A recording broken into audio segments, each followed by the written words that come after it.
grave. D'une manière ou d'une autre, il laissa tomber son épée. Le lion enragé, qui voit son opportunité, est au milieu de sa charge, la gueule menaçante ouverte. La foule, debout dans le Colisée, regarde avec horreur le gladiateur, terrifié par la panique, tenté de s'enfuir. Le titre dit, « Parfois, nous ne pouvons pas nous permettre d'arriver » 2 Chroniques 4:10 « Et tu me délivreras du mal ». Ce n'est pas une partie facultative de la prière de Jabez. Job 1:9-10. C'est un exemple de protection divine à long terme.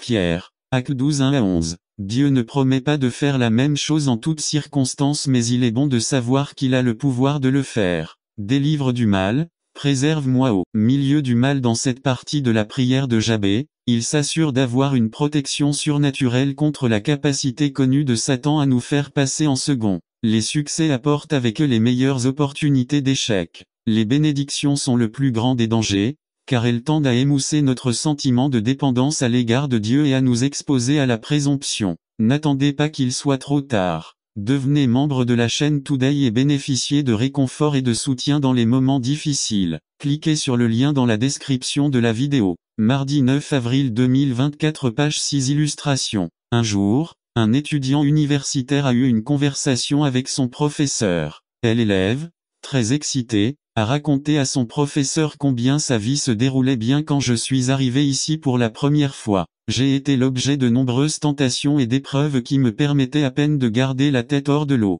Mais maintenant, gloire à Dieu, ma vie au séminaire se déroule normalement. Je peux dire que je ne serai plus tenté. Le professeur le regarde alarmé et ce n'est pas la réponse à laquelle cet élève s'attendait. C'est la pire chose que j'ai jamais pu entendre, répondit le professeur surpris. Eh bien, cela me montre que vous n'êtes plus dans le combat et que Satan n'a plus à se soucier autant de vous. La technique de guerre la plus efficace contre le péché est de prier pour ne pas avoir à combattre. Dans la prière modèle, près d'un quart de ces 55 mots demandent la délivrance. Matthieu 6:13. Là, vous n'avez rien en rapport avec le discernement spirituel ou les pouvoirs spéciaux. Il ne fait pas non plus référence à une quelconque confrontation. Nous faisons un énorme bond spirituel dans notre processus de développement chrétien si nous commençons à nous concentrer moins sur la défaite de la tentation et davantage sur son évitement. Plus nous avançons vers de nouveaux territoires pour Christ, moins nos cibles seront protégées des attaques de Satan. Satan et douleur sont synonymes. Il y a toujours un prix à payer lorsque Satan prend le contrôle de notre place. L'une des choses les plus difficiles auxquelles j'ai jamais été confronté est l'agonie de la trahison de la part d'une personne très proche de moi. Jésus sait tout de la trahison et combien elle fait mal,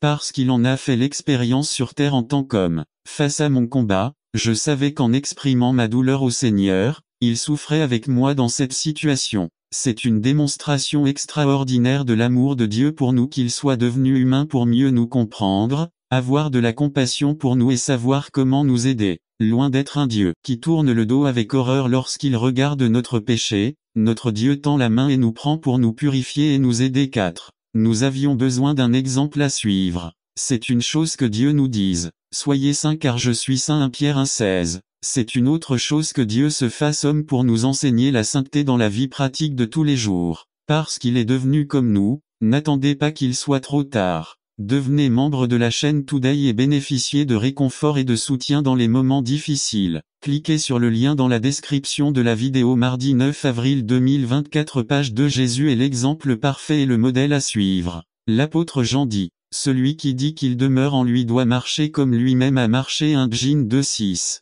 Connaître intimement les détails de sa vie dans les évangiles est notre première étape vitale. En Jésus, nous voyons ce que signifie vivre et évoluer dans ce monde entièrement par la puissance de l'Esprit de Dieu. Cela inclut l'exemple de Jésus sur la façon dont il a résisté à la tentation. Même si nous avons tendance à penser qu'il a pu résister parce qu'il était Dieu. L'Évangile selon saint Luc souligne qu'il l'a fait en fonction du Saint-Esprit. Luc 4:1-14. La dépendance de Jésus à l'égard du Saint-Esprit tout au long de son ministère de 3 ans est pour nous un exemple que nous pouvons aussi compter sur le Saint-Esprit qui nous habite. Son humanité est la mienne. La doctrine de l'humanité de Jésus est vitale pour la foi chrétienne. Si Jésus n'était pas devenu humain, il n'y aurait pas de pardon des péchés et, par conséquent, il n'y aurait aucune possibilité d'avoir une relation avec Dieu. Mais il y a bien plus encore. Le fait que Jésus était un homme parfait change ma façon de prier. Je sais qu'il me comprend et me comprend. Mais quand je suis tenté, je sais qu'il a fait. Face à cela aussi me réconforte quand je suis triste. Je sais il a subi une grande déception et me fortifie lorsque je me sens faible. Je sais qu'il a connu la maladie et les limites de son existence corporelle. Tout comme comprendre et croire en la divinité du Christ est indispensable à notre foi, apprécier son humanité l'est aussi. N'attendez pas qu'il soit trop tard. Devenez membre de la chaîne Today et bénéficiez de réconfort et de soutien dans les moments difficiles. Cliquez sur le lien dans la description de la vidéo. Mardi 9 avril 2024, page 3. Face au mur. Résumé. Il est nécessaire que nous apprenions à faire confiance à Dieu et à sa parole quelles que soient les circonstances. Par Juan Alvelot. Titre. Face au mur. Texte. Josué 6 1 à 16 20. Introduction. Nous sommes souvent confrontés à des situations tellement désespérées et incroyables que nous savons quoi faire. Le peuple d'Israël a fait face à de nombreux obstacles qui auraient pu l'arrêter, mais il a appris à faire confiance à Dieu. Il est nécessaire que nous apprenions à faire confiance à Dieu et à sa parole quelles que soient les circonstances. Proposition. Dieu n'échoue jamais et sa parole est vraie. Transition. Le peuple d'Israël s'est retrouvé face à un mur immédiatement après son entrée dans la terre promise. Dieu délivre en 1er 6, 2 à Josué faisait face au premier mur de la terre promise. Jéricho. Dieu parla à Josué et répéta sa promesse qu'il leur avait donné le pays à posséder. C'est Josué a dû apprendre à faire confiance à la parole de Dieu. Transition. Dieu nous donne des instructions pour obtenir la victoire dans chaque situation. 2. Dieu donne les instructions pour la conquête. 6 3 à 5 à Dieu a donné à Josué des instructions spécifiques sur la manière de conquérir cette ville apparemment impénétrable. Dieu a organisé le peuple par ministère ou responsabilité. C Dieu a ordonné que les prêtres soient présents avec leurs instruments de musique annonçant la présence de Dieu. Transition. Quand nous obéissons à la parole de Dieu, Dieu nous donne la victoire. Dieu donne la victoire. 6h20 le peuple obéit à la parole que Dieu avait donnée. Aussi étrange qu'elle paraisse. Et quand le peuple eut obéi, les murs de Jéricho tombèrent. C'est Dieu a été fidèle à sa parole est vérité. Transition. Nous nous heurtons tous au mur à un moment de notre vie, lorsque n'attendez pas qu'il soit trop tard. Devenez membre de la chaîne Today et bénéficiez de réconfort et de soutien dans les moments difficiles. Cliquez sur le lien dans la description de la vidéo. Mardi 9 avril 2024, page. Ainsi nous obéissons à Dieu, nous pourrons marcher droit au front et vers la victoire. Conclusion 1. Quelle que soit la situation ou le mur auquel nous sommes confrontés, Dieu a toujours un plan précis pour la victoire. 2. Soyons attentifs à la voix de Dieu au milieu de la tempête et il nous donnera la victoire. N'attendez pas qu'il soit trop tard. Devenez membre de la chaîne Today et bénéficiez de réconfort et de soutien dans les moments difficiles. Cliquez sur le lien dans la description de la vidéo. Mardi 9 avril 2024, page 2. Atteindre le but. Résumé. Dieu récompense la fidélité de ses serviteurs. Par Juan Alvelot. Titre. Atteindre le but. Texte. Apocalypse 2,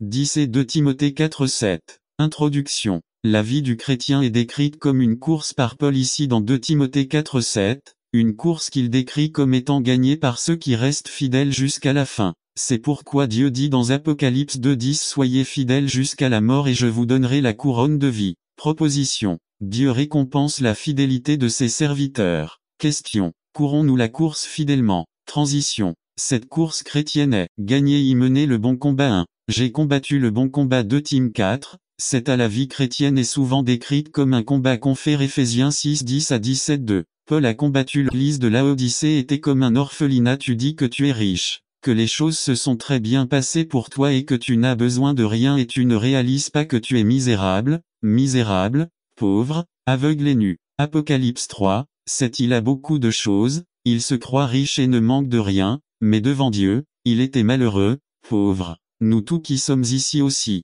nous serons malheureux et souffrirons s'il n'y a pas de relation d'amour entre frères comme famille de Dieu. Tant que nous ne cherchions que notre propre intérêt, nous étions amateurs d'argent, amateurs de plaisir, nous aurions tous des moments difficiles, même si peut-être nous ne réalisons pas à quel point nous sommes malheureux. Je crois que les concepts du monde et du système de valeurs ont infiltré nos églises, que ce soit en tant qu'individu ou en tant que congrégation. Si vous en avez plus être heureux. Luc 16 14 Ce que les hommes apprécient est détestable devant Dieu. Argent et renommée. Le diable nous cherche pour nous dévorer, et chaque jour. C'est facile de tomber dans la tentation sans se rendre compte. C'est pour cette raison que Jésus-Christ notre Seigneur et les apôtres nous ont avertis à maintes reprises de prier et de rester éveillés afin de ne pas tomber dans la tentation en préparant la journée de jugement. Jésus, il a dit, « Quand le Fils de l'homme viendra, trouvera-t-il la foi sur terre ?» Luc 18:8. Nous convenons tous que nous sommes sauvés par la foi en Christ. Ma préoccupation et ma question est de savoir si nous avons vraiment foi en Christ ou non. Paul a dit aux membres de l'église corinthienne, « Examinez-vous vous-même pour voir si vous êtes dans la foi. »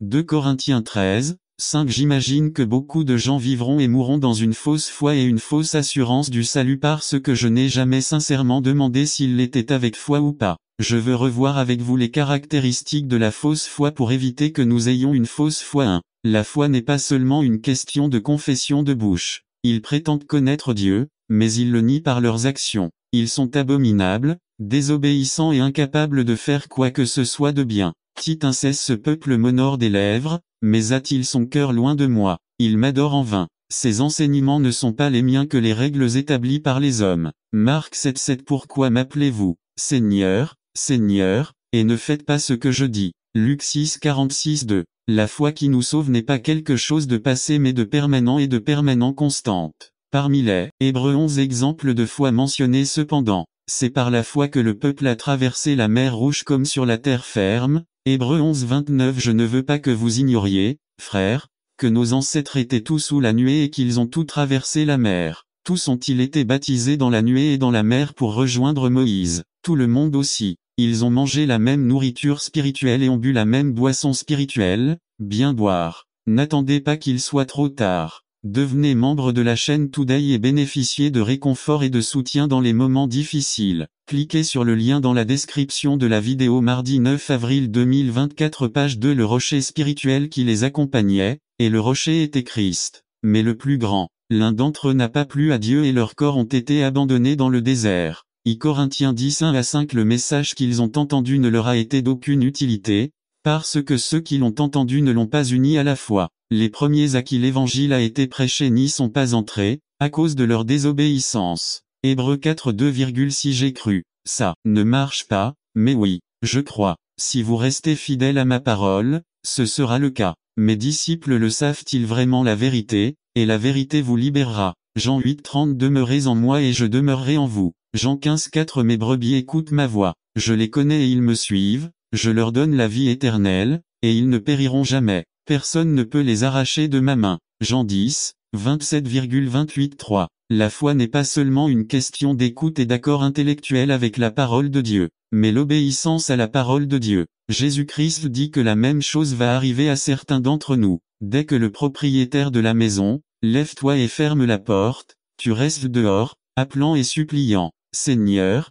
retrouve-nous à la porte. Mais réponds-leur, je ne vous connais pas ni d'où vous venez. Alors il dira, nous avons mangé et bu avec vous, et vous étiez dans nos rues. Mais réponds-leur, je ne les connais pas ni d'où ils viennent. Éloigne-toi de moi, vous tous, méchants. Luc 13:25-27. Vous nous avez invités et nous vous avons répondu, et avons mangé. Ils pensaient connaître Christ, mais Christ ne les connaissait pas. Le simple fait d'écouter et de se souvenir n'est pas la même chose que l'obéissance. Mais quiconque entend ces paroles et ne les met pas en pratique est comme un homme insensé qui a bâti sa maison sur le sable. Matthieu 7:26. Heureux celui qui lit les paroles de cette prophétie, et bienheureux sont ceux qui l'entendent et tiennent compte de ce qui est dit écrit dessus, parce que le temps est proche. Apocalypse 1:3. Est-il une réalité que beaucoup de gens vivront et mourront dans une fausse foi et une fausse assurance du salut? Alors, comment pouvons-nous nous assurer que nous avons foi en Christ? Nous revenons à 2 Corinthiens 13:5. Une question de Paul. Testez-vous vous-même pour voir si vous êtes dans la foi. Examinez-vous.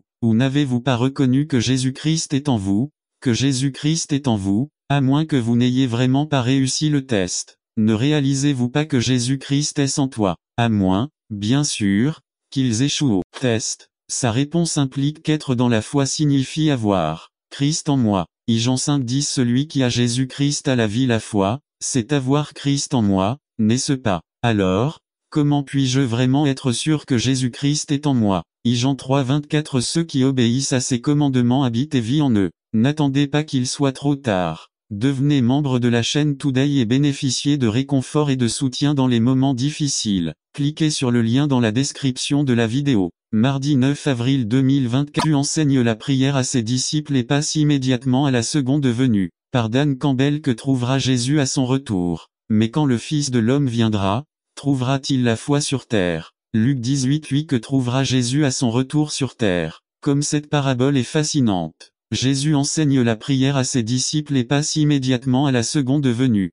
Le but de cette parabole était d'encourager les disciples. Ils allaient faire face à des situations difficiles qui provoqueraient le découragement, la tristesse et la frustration et l'envie de tout quitter. Vous identifiez-vous à cela? Cette parabole a été donnée pour que les disciples puissent voir l'importance de la prière et de la foi, contrairement au fait de perdre courage face à des difficultés prolongées. Parler de la veuve. Cette veuve vivait dans la même ville que le juge injuste. Jour après jour, la veuve revenait au tribunal pour voir le juge. Elle était désespérée et avait besoin de justice. L'hésitation du juge à administrer la justice indique probablement qu'il attendait quelque chose sous la table. Tout comme le roi Félix espérait que l'apôtre Paul lui donnerait quelque chose pour résoudre son cas. Le juge rend finalement justice à la veuve en raison de sa persévérance. Jésus indique clairement que notre Père Céleste n'est pas comme ce juge injuste, mais que par son amour et sa justice, il nous accordera nos demandes. Immédiatement après avoir répondu que notre Père Céleste rendra justice en notre faveur, Jésus demande s'il trouvera la foi à son retour. Maintenant, je demande que trouvera Jésus à Quito à son retour. Vous trouverez beaucoup de disciples parce que beaucoup de pasteurs ici ont été fidèles à prêcher la parole. Que trouvera Jésus à Guayaquil, Cuenca, RI accent aigu au Bamba, Esmeralda, Manta, en bateau à son retour. Vous trouverez beaucoup de disciples parce que beaucoup de pasteurs ici ont été fidèles à prêcher la parole. Que trouvera Jésus au Népal à son retour? Racontez l'histoire d'Anna. Elle est partie en Inde après avoir obtenu son diplôme universitaire d'infirmière. J'ai travaillé pendant 10 ans à l'hôpital et j'ai aidé les missionnaires le week-end.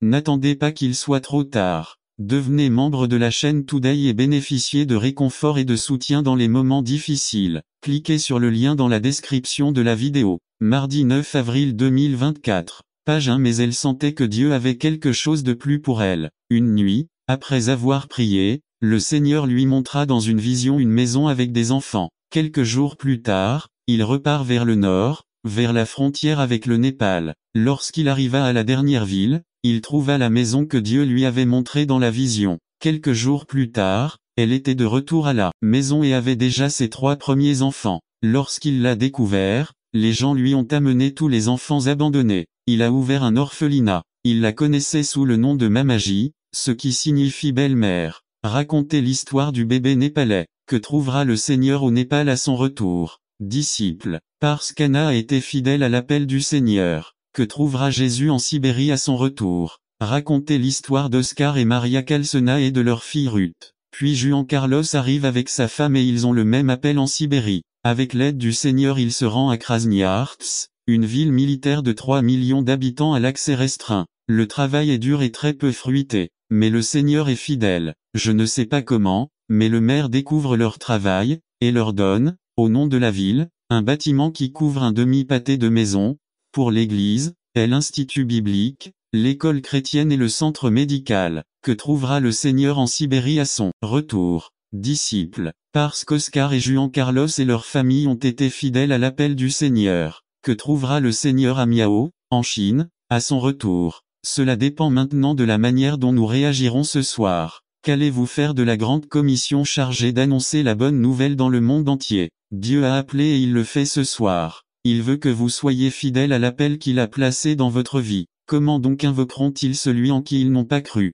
Et comment croiront-ils en celui dont ils n'ont pas entendu parler? Et comment peuvent-ils entendre sans prédicateur? Et comment prêcheront-ils s'ils ne sont pas envoyés? Comme il est écrit, qu'ils sont beaux les pieds de ceux qui annoncent la paix, de ceux qui annoncent la bonne nouvelle. Romains 10, 14 à 15. Le Saint-Esprit nous a déjà appelés et nous a donné les ordres. Comment allez-vous répondre? N'attendez pas qu'il soit trop tard. Devenez membre de la chaîne Today et bénéficiez de réconfort et de soutien dans les moments difficiles. Cliquez sur le lien dans la description de la vidéo. Mardi 9 avril 2024. Page 2. Invités au mariage résumé. Cette semaine, nous avons reçu une invitation à un mariage qui aura lieu à la fin du mois. C'est un moment de fête et de joie pour célébrer l'union d'un homme et d'une femme. Par Dan Campbell. Invité au mariage. Bienheureux ceux qui sont appelés au souper des noces de l'agneau. Et il m'a dit, ce sont de vraies paroles de Dieu. Apocalypse 19:9. Cette semaine, nous avons reçu une invitation à un mariage qui aura lieu à la fin du mois. C'est un moment de fête et de joie pour célébrer l'union d'un homme et d'une femme. Plusieurs fois, j'ai dû présider la cérémonie. Que c'est émouvant. Le mois prochain, mon frère se marie et nous sommes tous très heureux de ce qui se passe dans la vie de mon frère et de ma future belle-sœur. Janelle et moi sommes mariés depuis 20 ans, et il semble que c'était hier que nous nous sommes mariés. Mais, nous allons très bientôt célébrer un autre mariage, celui de l'agneau. L'agneau est notre Seigneur Jésus-Christ et nous, l'Église, sommes l'épouse. Christ a aimé l'Église et s'est livré pour elle, pour la sanctifier, l'ayant purifiée par le lavage d'eau par la parole, afin de se présenter à lui-même une Église glorieuse, sans tache ni ride, ni rien de semblable mais qu'elle était sainte et irréprochable. Éphésiens 5, 25 à 27. Nous allons à un mariage, qui va, ceux d'entre nous qui croient en Christ, son Église, notre salut. 20, 46 à 47. Une personne en rébellion ne grandit pas même si elle est dans l'Évangile depuis des années. Il ne mûrit pas, il est charnel, il n'a ni fruit, ni témoignage car il ne s'est pas laissé façonner par Dieu. 1 Corinthiens 3, 1 à 3. Hébreux 5, 12 à 14. 2.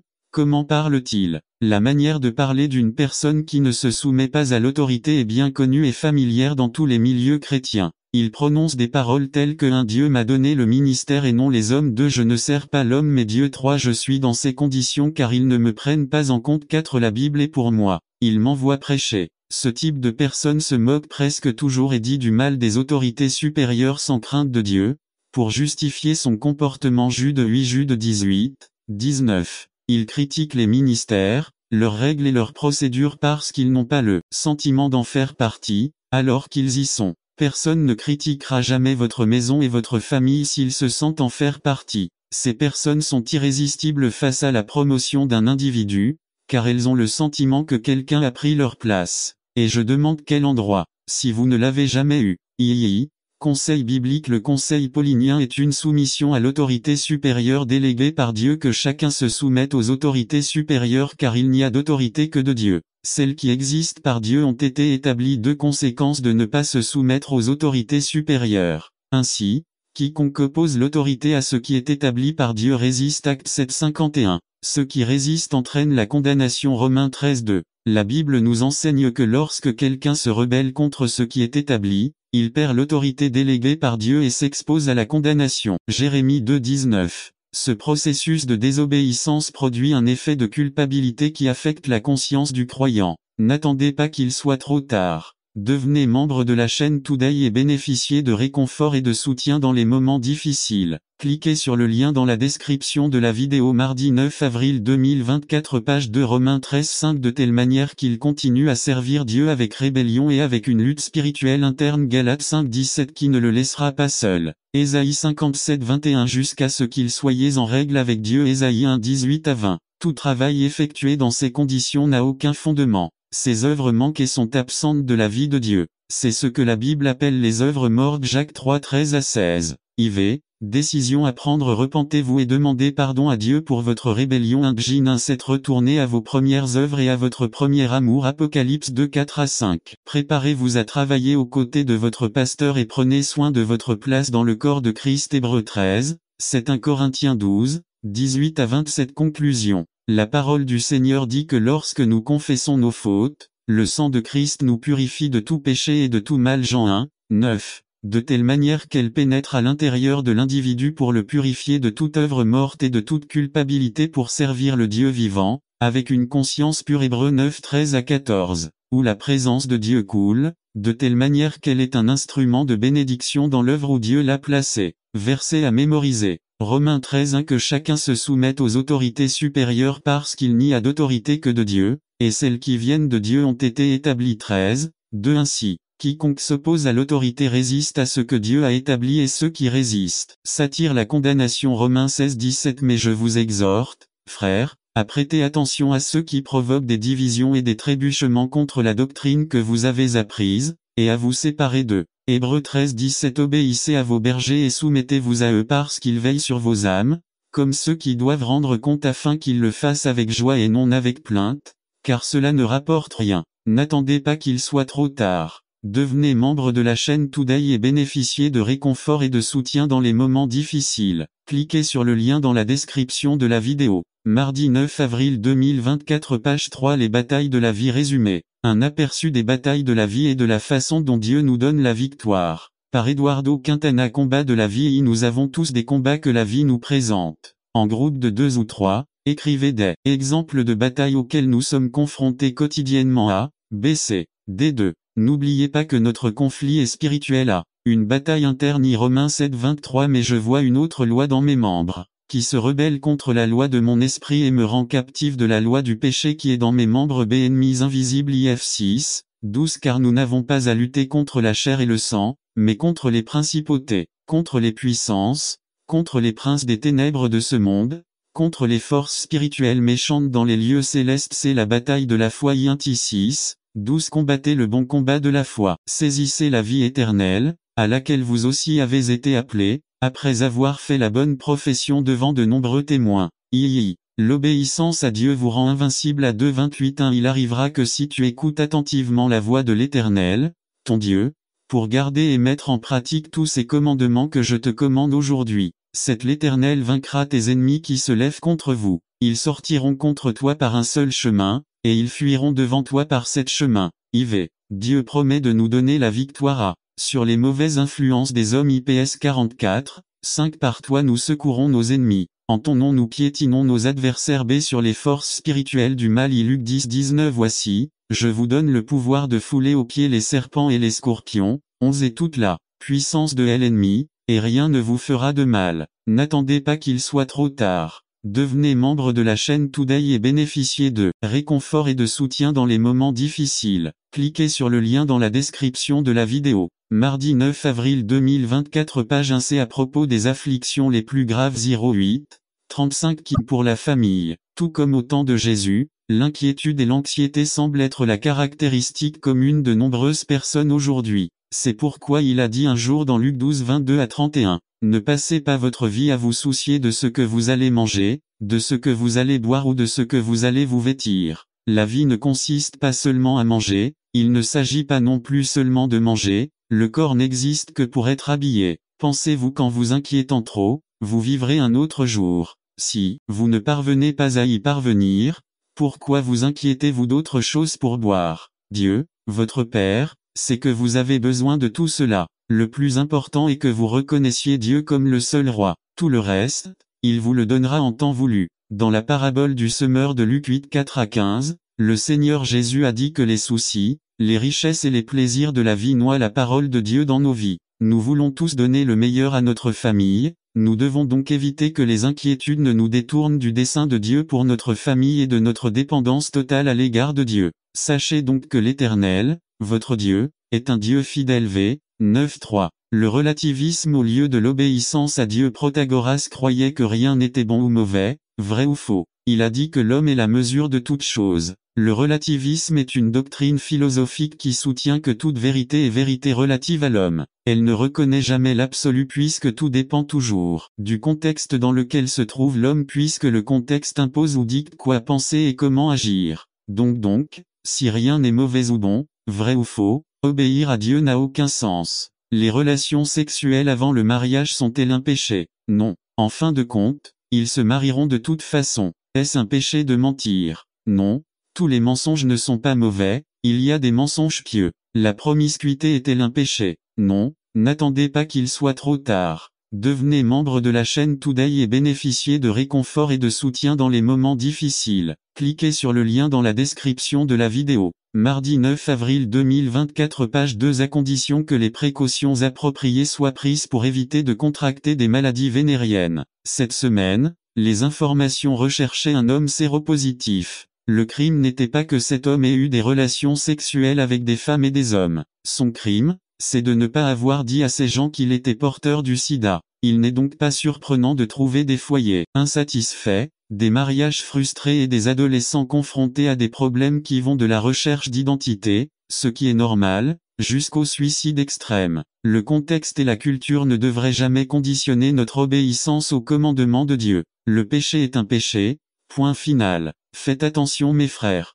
La désobéissance à Dieu nous rend froid, flou, perturbe les relations familiales et ne nous sert à rien lorsque nous devons faire face à des crises familiales. Gardez donc les commandements, les statuts et les décrets que je vous prescris aujourd'hui. 11 Le Seigneur nous a désignés pour éclairer notre société. Soyons des imitateurs de Dieu, marchons dans l'amour, toujours joyeux et reconnaissants en tout et avec tous, que personne ne nous trompe avec de vaines paroles, vivons dans la lumière du Christ, dans la bonté, la justice et la vérité.